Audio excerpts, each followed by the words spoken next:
We've got a fuel leak on this 1997 GMC Sierra 1500. You can see that it's dripping from right here. Now it's not necessarily actually leaking from this coupler, it's actually leaking from farther up above the tank.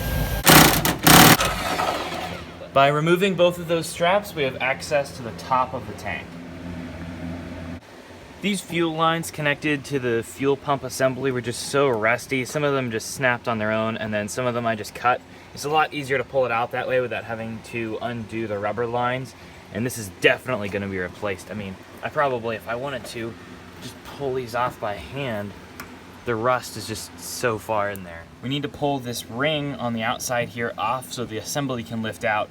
And when you're doing that, you don't want to use any steel or anything that can cause sparks, which can ignite the gasoline. I'm using this piece of brass and a nylon hammer.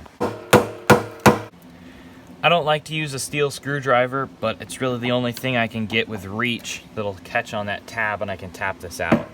You can see it moving.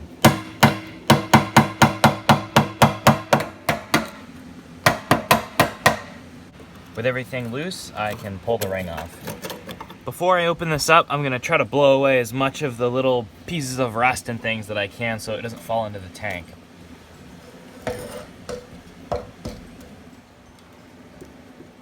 And we're out. The leak was coming from the connection between this metal crimp and the rubber hose, and right in between here is where it was just flowing out on both of these. Clean all this off the ring here, because we don't want anything dropping in the tank. The new pump comes with a new O-ring and a new seal ring and some other little O-rings for the bolts on here. Before I put everything together, it's important to compare the parts, and man, the only difference I see in this one is it is not so rusty. This is pretty bad. This is a lot cleaner. It's easier to put the O-ring in right now.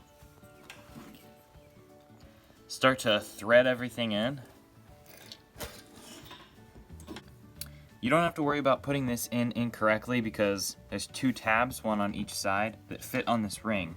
And it only fits in one way, so right there where it seats in place is going to be the right position. Put the ring on. We'll start to tap this in place, just make sure the O-ring is seated, and then also that all three wedges are on their hooks. Each of these tabs is going to seat on the little tooth here. Although a compression fitting would have worked with a fuel line, its pressure rating is plenty for what we're doing here.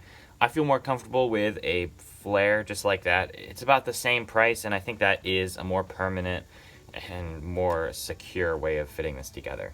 I'm starting to get this copper nickel line in place.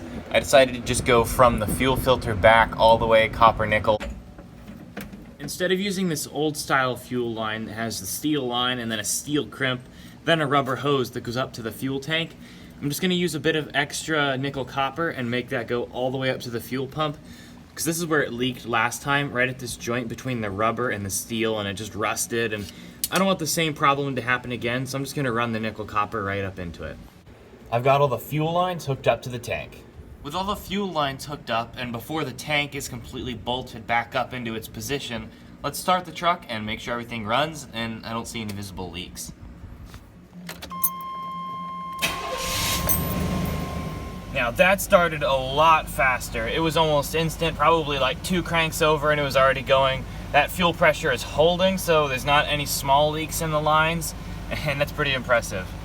Another problem was that the old fuel filter was really clogged. Like, you can't even blow through this. So I can only imagine how much fuel is getting through here, and that may have been one of the reasons why we started to have leaky lines, is because this thing is restricting so much fuel, so it's great to have a new one put in there. We can bolt the straps back in place. Let's go ahead and take it out for a test drive.